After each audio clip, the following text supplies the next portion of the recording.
Oi, minha gente, tudo bem? A gente está fazendo esse vídeo para responder uma galerinha tosca aí do MBL. Uma repostagem do Kim Kataguiri de uma postagem do Fernando Holliday em que ele faz um meme colocando em contraposição Luiz da Gama e Zumbi dos Palmares, né? Que é o homenageado no dia 20 de novembro, no Dia da Consciência Negra. Porque, só pra gente colocar os pingos nos is no ponto certo agora, tá? Luiz da Gama, André Rebouças, falando de homens negros, tá? Machado de Assis, José do Patrocínio, atuavam contra a escravidão e pelo fim da escravidão dentro da institucionalidade. Eles eram progressistas, tá? Atuando... Por que eram progressistas? Porque eles não eram conservadores. Por que eles não eram conservadores? Porque eles não queriam manter a escravidão, eles não eram conservadores, queriam transformar a sociedade da época, simples assim. Então eles eram progressistas, então se fossem de hoje, como naquela época ainda era o Império, seriam progressistas, portanto, de esquerda, né? Que lutavam dentro da institucionalidade contra a escravidão. Luiz da Gama jamais estaria do lado do Fernando Holliday do Kim Kataguiri do MBL. Não adianta ele querer colocar em contraposição Zumbi dos Palmares e Luiz da Gama, tá bom? Mas é importante a gente colocar uns fatos aqui. Até porque Luiz da Gama era um negro com consciência de classe diferente de Fernando Holliday. E eu sou negro, eu estou no meu lugar de fala, eu posso falar sobre isso. E também tinha, nesse mesmo movimento, dentro da institucionalidade, Joaquim Nabuco, que era um branco, né, senador, que atuava e tinha consciência também, né, consciência social, e lutava contra a escravidão. Né, tava junto. E naquele momento em que se conquistou dentro da institucionalidade a abolição da escravidão, é importante a gente ressaltar, havia uma oposição que dura até hoje contra isso, que vinha do pessoal do agronegócio da época, dos senhores de escravo, dos fazendeiros, que tinham cargos, que eram deputados e que eram senadores, e que eram contra isso. E que hoje seriam bolsonaristas. Sim, é importante lembrar, né, que assim, como hoje o Estado ele é aparelhado, né? Naquela época também havia isso. Então, os senhores de escravos, senhores de engenho, eles mandavam seus filhos estudar fora direito.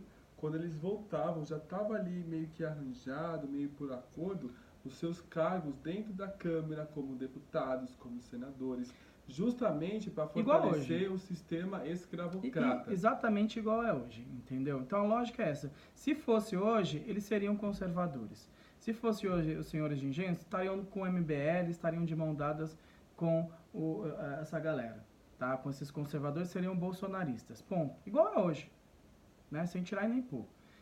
Muito pelo contrário, havia uma luta desses progressistas, de Joaquim Nabuco, homem branco, a André Rebouças, o homem negro, José do Patrocínio, o homem negro, Machado de Assis, o homem negro, né?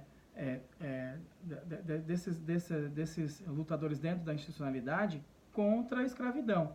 E aí conseguiram pressionar, e tinham uma sensibilidade da princesa Isabel, conseguiram pressionar, e estavam indo quase para as vias de fato, de acordo com registros históricos, conseguiram pressionar e conseguiram o fim da escravidão de forma institucional.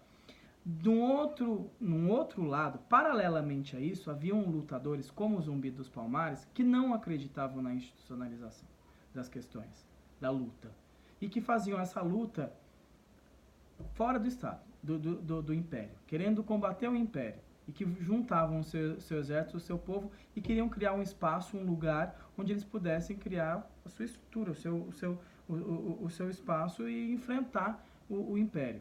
São duas formas progressistas de tentar transformar o mundo. São dois jeitos. Mas tanto o Luiz da Gama, como essas outras figuras, como o Zumbi dos Palmares, não estariam jamais do lado conservador, do lado que seria hoje um bolsonarista, que seria hoje uma galera do MBL. Sinto muito, é um desrespeito com as pessoas criar um meme como esse. É um desrespeito até histórico, porque esse meme, ele embranquece a identidade do Luiz da Grama, que era um homem negro, aliás, um preto de pele clara, que foi escravo até os 10 anos de idade e que consegue a sua liberdade porque a sua mãe, Luísa Maim, consegue a sua liberdade. Né? Então é importante a gente colocar as coisas dentro da história. Né? Isso é fundamental para que comece um debate. E não só Palmares lutava, não havia somente Palmares para a libertação do povo preto. Né? Havia outras formas de resistência dentro das senzalas, haviam outras lutas. Então a libertação dos escravos não foi por graça divina da princesa Isabel. O povo preto resistiu, e resistiu durante 400 anos. Inclusive a libertação dos escravos também se dá pelo fato pela revolta do Haiti.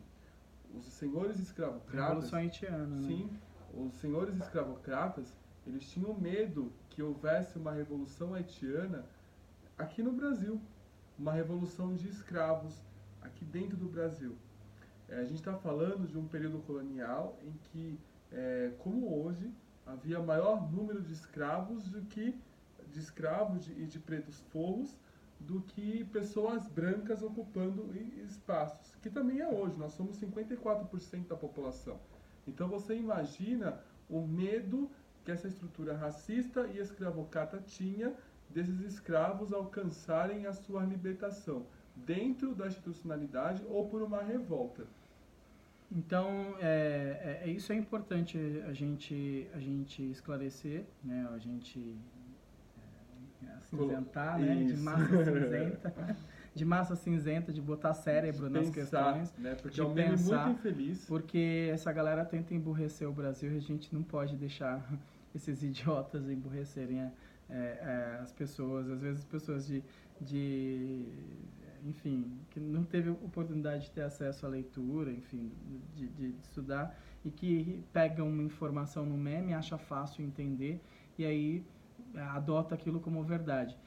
O pessoal do MBL está tentando enganar vocês, e mentir para vocês, e mudar as coisas de lugar para que vocês se identifiquem cada vez mais com eles, enquanto eles empurram, né, ideias e projetos que vão escravizar ainda mais a população, né?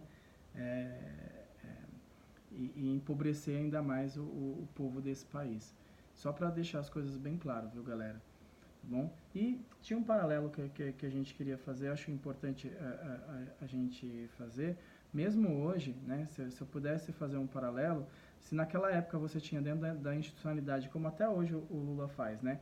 Ele fazia um enfrentamento da ditadura militar dentro da institucionalidade, né? Você imagina quando ele fez a greve de 79 e de 80, mesmo hoje, quando ele faz o enfrentamento no estado, né, de exceção, que eu acredito que o Brasil vive, quando ele vai para a cadeia e lá ele mostra o quão é vazio a acusação que os caras fizeram contra ele, isso é uma luta dentro da institucionalidade, porque ele vai enfrentar o sistema judiciário com as ferramentas do sistema judiciário.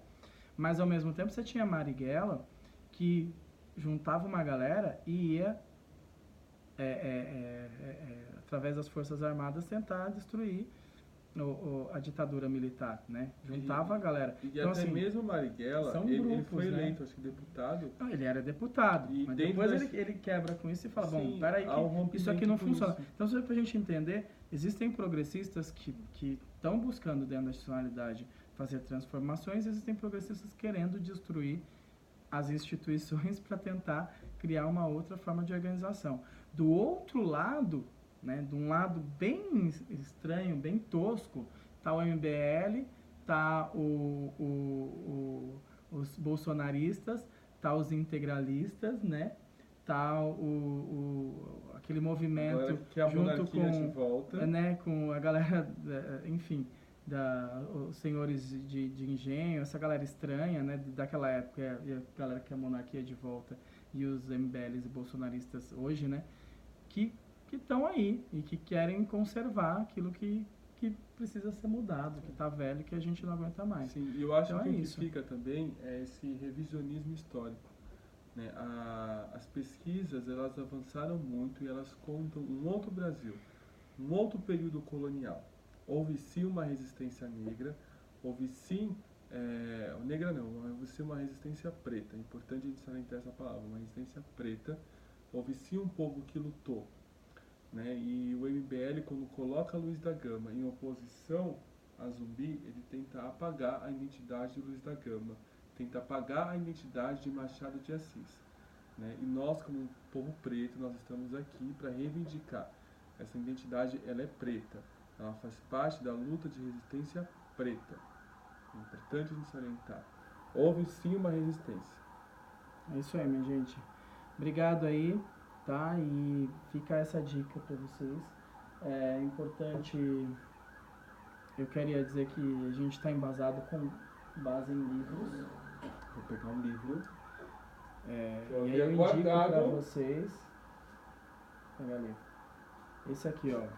Silvio Almeida, esse é um homem preto também, que ele fala sobre o racismo estrutural. A gente não está falando da boca para fora, a gente estuda e a gente entende para não falar besteira e tentar quebrar com a lógica do MBL, que é emburrecer, embrutecer as pessoas, né? Vem com a gente aqui, ó. Vamos ler, vamos se informar. O que é o racismo estrutural? Silvio Almeida. Já falar da Lilian Schwartz, que é uma mulher branca, né? Deixa claro. Assim, embora ela seja uma mulher branca, mas ela é uma pesquisadora, é uma doutora e alguém que entende muito sobre o período colonial brasileiro. É uma autoridade. Ela tem alguns livros disponíveis em PDF. Entre eles eu destaco um site chamado Eu Amo Ler Livros, e lá tem alguns livros dela em que ela vai falar sobre o período colonial, vai falar sobre a miscigenação. Haja vista que Luiz da Gama, ele era um homem miscigenado, né? E talvez essa seja a válvula que está puxando o Luiz da Gama para o lado do MBL. Mas o Luiz da Gama, ele tinha sim uma consciência de classe. O que ele está fazendo é eles roubarem o Luiz da Gama, então, que é muito... Gente, é muito simples. É isso onde eu quero chegar. Ele tinha sim uma identidade preta, e lutava ao lado do seu povo, né? Embora ele tenha se letrado como homem do direito, ele vai lutar dentro das ferramentas do direito. Isso também não apaga a luta de Zumbi, que é junto organizando o seu povo. É importante, como eu digo, a gente entender que sim, são lutas paralelas, mas em que as energias, elas se encontram. No mesmo campo, né? São paralelas, mas dentro do mesmo campo. Do mesmo campo. Do outro lado tá essa galera da direita conservadora. E é muito simples. Eles eram progressistas daquela época, né? Seja Luiz da Gama, seja André Rebouças, seja Machado de Assis, seja Joaquim Nabuco, né? Misturando os brancos e os negros. Enfim, José do Patrocínio, Chiquinha Gonzaga, né? A mãe do... Sim, Luísa Maim. Luísa Maim. Sejam todos eles, o que é importante a gente entender? Eles eram pessoas progressistas porque elas não eram conservadoras. Porque quem era conservador queria conservar a escravidão. Queria conservar tudo do jeito que estava. Simples assim, tá bom? Dorme com essa, Fernando Holliday. Cala a boquinha aí, para de falar besteira e que em categoria e ficar tentando emburrecer as pessoas, tá bom? Eles eram progressistas de esquerda, se fossem hoje, né, se estivessem hoje na realidade de hoje, que bem naquela época era o Império, mas eram progressistas contra conservadores, que seriam como se fosse o pessoal do MBL e dessa galera toda bolsonarista, que até hoje existem, né, do agronegócio, querendo usar e trazer de volta a escravidão para lascar o povo, tá bom? Tchau, galera. Boa noite. De classe, por favor. É tudo, hein? Tá.